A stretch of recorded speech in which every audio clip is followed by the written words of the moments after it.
Hello Scoundrels, welcome back to the Scoundrels Den. I hope you're all doing well. If you would like to be part of the Scoundrels Den, there is a subscribe button you can feel free to click. Otherwise, thanks to G2A for sponsoring the channel. There's a reference link in the description below. What are we doing today then? Well, today we are doing a very quick 5-tip video on how to improve your gameplay in Wild Rift. Just using some basic concepts that you can utilize in every game that you play in order to think about becoming a better player. Now, this won't happen instantly. It does require thought to put these tips into practice, but they are things that you should keep in your mind when you are playing a game of Wild Rift, and it should help you overall, over time, the more that you practice them, become a better player and climb the ranks more quickly. These are quite generic tips, but I am going to give you some specific examples of games that I have had over the course of the last week or so, and you guys can then look at how I applied them and hopefully look to apply them in the same way to your own gameplay. So we're going to dive straight into tip 1, which is map awareness, which I'm sure a lot of people in Wild Rift are begging for their teammates to have. But what is map awareness? It's something that is quite difficult to explain. I'm going to use this example right now. I'm going to use the map that you can see above you. I'm about to engage onto the Vi above the Dragon Pit. Who can I see? I can see Vi, Ash, and Braum. I know that Jax is dead, but I have no idea where Annie is. I know that Jin and Shyvana are relatively close to me, but Zed and Blitz are not. Okay, so what should I do in this situation? Should I commit to this fight? I've already pretty much committed to the Vi, but on reflection, probably not. Annie is a very high impact team fighter. We're walking into her jungle with no vision. There are very small choke points. It's very likely that she's going to get a really good Tibbers off. This is an example of me having bad map awareness. So we're going to play the fight out now. I knock into the Vi. I look to reset, I get a good barrel in, I think, okay, this is a good time to go. I have both Jin and Shyvana with me, and boom, 3-man Tibbers right on top of us into a Vi ultimate, and suddenly we are dying. That was bad map awareness. I did not take into account where the Annie was, and it's only but due to the fact that my Jin was incredibly fed and had some really well-placed traps that we actually came out of this fight in a good spot. So what is map awareness, and kind of what should you be thinking about when you are doing that, when you're trying to practice that particular skill? Well, there are a few forms of map awareness, and it comes in sort of several parts. Who can you see? Who can't you see? And that is both for you and your team. You know, where are your team compared to you? Who can you see from the enemy team? Who can't you see from the enemy team? Where might those people that you can't see be on the map right now? Think about neutral objectives, the terrain that you're fighting in, how close you are to safety. Always, always, always, if you're unsure, don't risk it, because there could be an enemy player in the fog of war. This tip might be relatively obvious, but neutral objectives are the lifeblood of wins in Wild Rift, and you absolutely need to focus them whenever you get an opportunity. I'm going to show you a game here where we got a successive team fight that went in our favor, and then we were able to capitalize by going for the Baron, and that Baron ended the game. Look, I know that you can't control your teammates. I know that it's very difficult at times to be able to force them to do what you want on the map, but by spam pinging or duo queuing or even trio queuing, you can look to make sure that objectives are a priority for you in these instances. And that's what we did here. Dragons, towers, Barons, Rift Heralds, they all count as neutral objectives. They're all incredibly impactful in the game.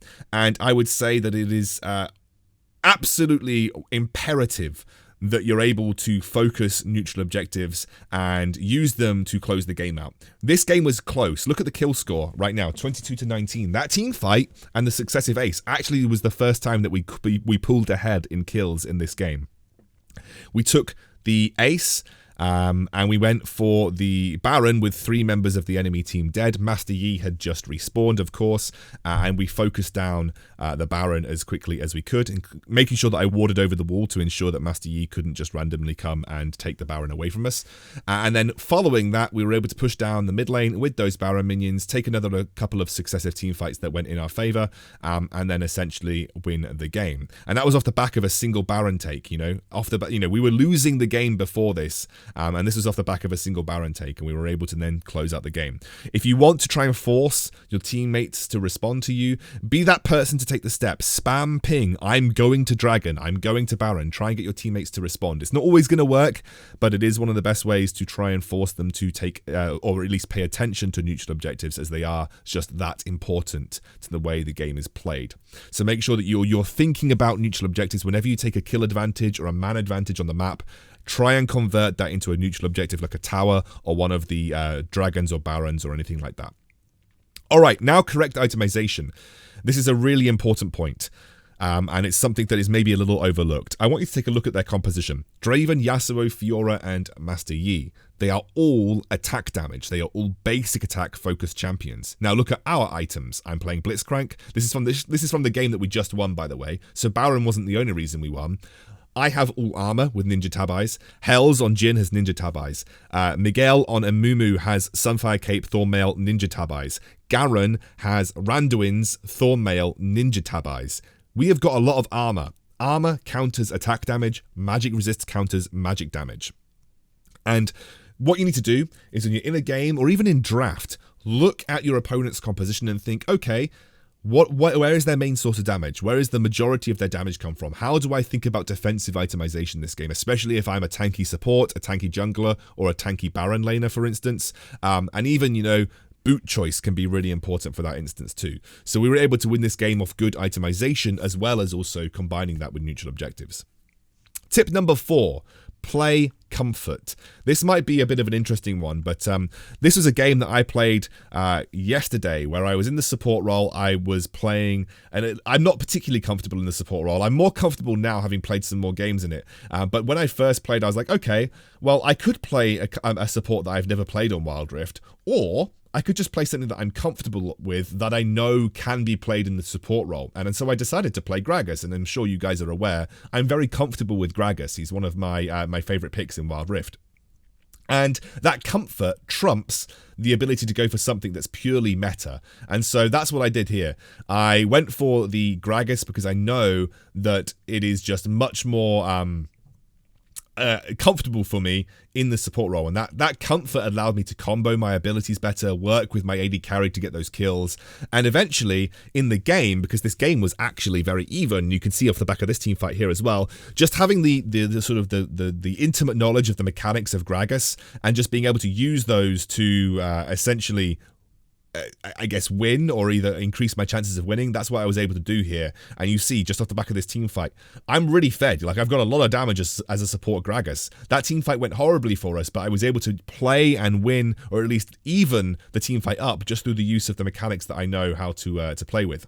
So I would recommend, again, thinking about comfort. Now, I'm not saying just go and play anything in any role. That's what people consider trolling most of the time. But if you know that you have a champion that works in another role and you're forced into that role, then try to consider playing it. For instance, I played with a guy called Keys. He's a really comfortable support player. He's very good at Seraphine. When he gets mid, he sometimes tried to play Orianna, and instead I just said, play Seraphine mid. It's good. It's a good mid laner, and you're comfortable with it. And that's important in Wild Rift, just having that comfort to the way that you play. This is going to seem like a very broad, basic tip where a lot of people will be like, well, duh. But it is important to think or challenge the way that you think about the game. Like, when I talk about counter matches, I'm not just saying, oh, well, this guy told me this countered it, so obviously I'm just going to do this. Think about how certain champions interact with each other. For instance, I'm showing you a clip right now of me versus a Darius on my Gragas Baron lane. I love Gragas Baron lane. I think it's a great pick, but I know that versus Darius, I'm not going to trade versus him melee at level 1. So instead of starting my Drunken Rage, my second ability, I actually start my barrel to poke him down, and then when I've poked him down enough, like now, I can go in with the flash and then just barrel on top of him and kill him. Or even just kill him with basic attacks. And I did that through poking him from level 1 with my barrel, because I just knew that keeping my range versus Darius in the early laning phase was important, and that's now given me the advantage. So just think about how champions interact. For instance, Nami, she's a really strong ranged poke support. She's got a lot of poke potential with some sustain built in as well. She's very good if you can dodge melee engages, either from Blitzcranks or Alistairs, at poking down the laning phase, like poking down melee supports and short range AD carries. Nami's very oppressive in that regard. Janna, she's got great disengage, so champions that often have gap closers to engage on you, you can blow them away with Janna's ultimate and make them waste that kind of ability and also kind of ruin their team fights just by having your Howling Gale. So there's lots of ways that you need to think about champions and think about the way they interact with each other. And you can get it from learning and thinking about the game from a pure mechanical level, but also, you know, thinking about and watching content creators and how they approach their individual matchups. So it's something that you definitely need in your toolkit, and I would just challenge you to think about the game at a very basic level. And that should help you start to understand how counter matchups work and hopefully help you get better at the game overall. I hope you've enjoyed this very quick 5 tips video. I will be starting to stream Wild Rift soon, and I'll be creating more daily content. I hope you enjoy it, and if you enjoyed it, feel free to subscribe. It would mean a lot to me. See you soon.